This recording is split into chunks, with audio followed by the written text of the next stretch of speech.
Good afternoon, everybody. How are you going? As you can see, I'm coming to you from a different location today. Again, after last week I was at the beach.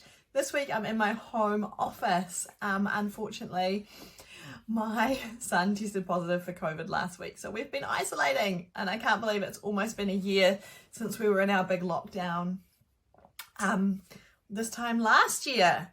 Oh, I'm not going to make a habit of it.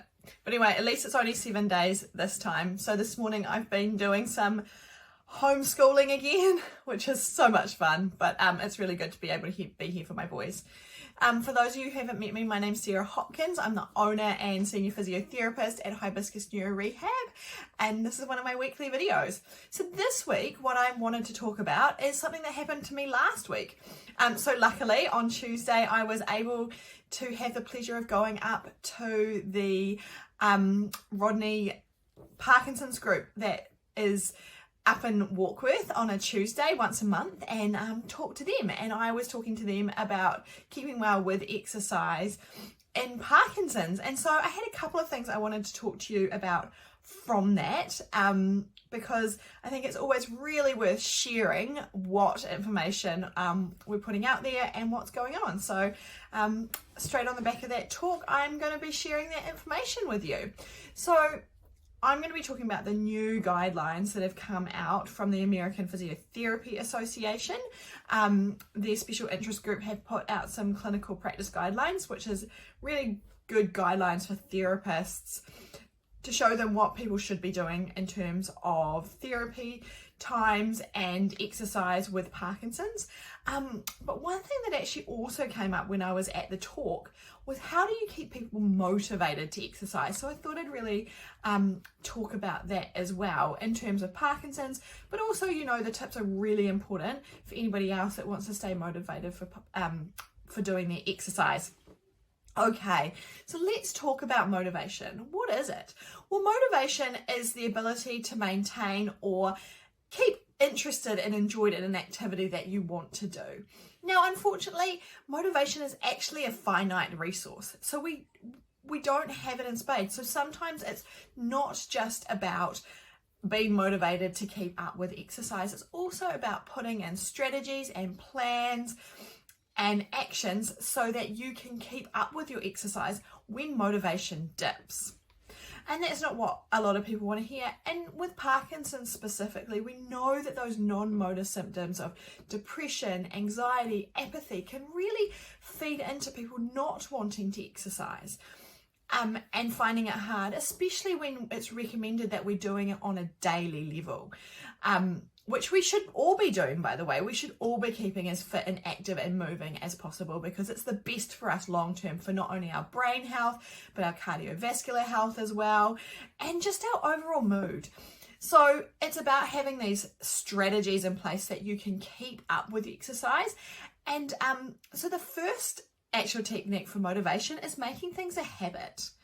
You know, it's putting things on to your routine that you already do. You know, is it that every time you brush your teeth that you're going to do a few more exercises, or after my cup of tea in the morning, I do my exercises?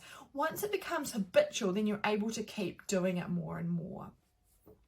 The other thing is knowing your why. Knowing why you're exercising means that when you're in those times where you don't feel like it, that you go, okay, the reason I'm doing this is, and it might be that you want to play with the grandkids, or you want to go on that big trip overseas, fingers crossed we can get there, or it might be simply that you just want to stay independent in your own home. Whatever your reason is, you need to understand why you're exercising or being active so that you can keep doing it. You need to celebrate those wins. Every time you do your exercises, tick it off in the chart, record it so you can see how far you've done. If you set goals, which is also another way to keep motivation up, having big goals and small goals, then celebrate when you achieve those goals, because having that celebration keeps you motivated. Start small.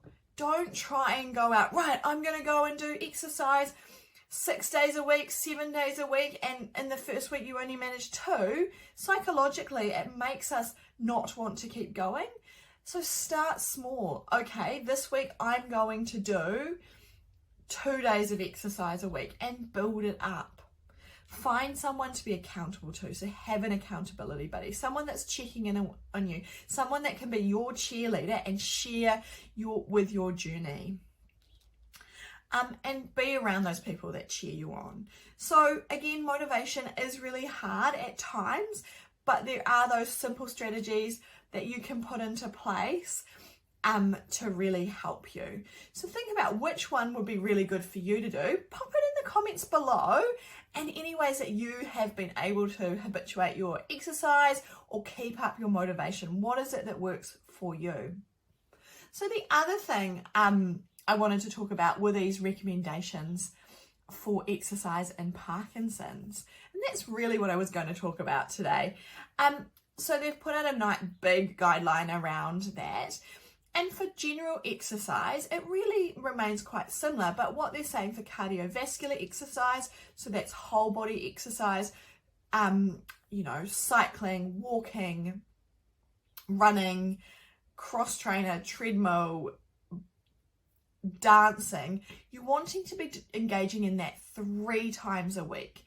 And the recommendations is that's at a moderate to vigorous high intensity workout. So you're looking at between 60 to 85% of your heart rate maximum. And that's for 30 to 40 minutes at a time. So strength and resistance training, we know that weakness is a secondary complication in Parkinson's, but actually I think we don't talk about strength training enough, and it's something that we should really be engaging in. And some of the programs like PD Warrior, LSVT Big, Power for Parkinson's, the exercises incorporate some strength training, but it needs to be done 2 days a week on non-consecutive days for 30 to 60 minutes.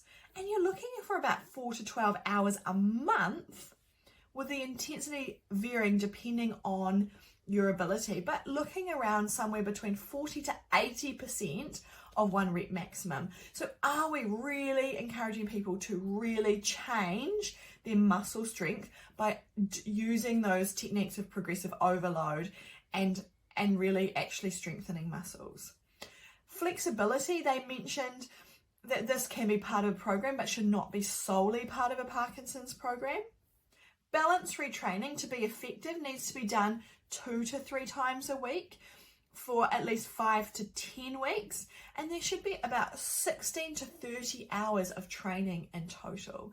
So now these are some of the more specific impairment-based exercise recommendations. So if we're thinking about training walking or gait, we're looking at that it needs to be trained 3 to 5 days a week for 6 to 12 weeks.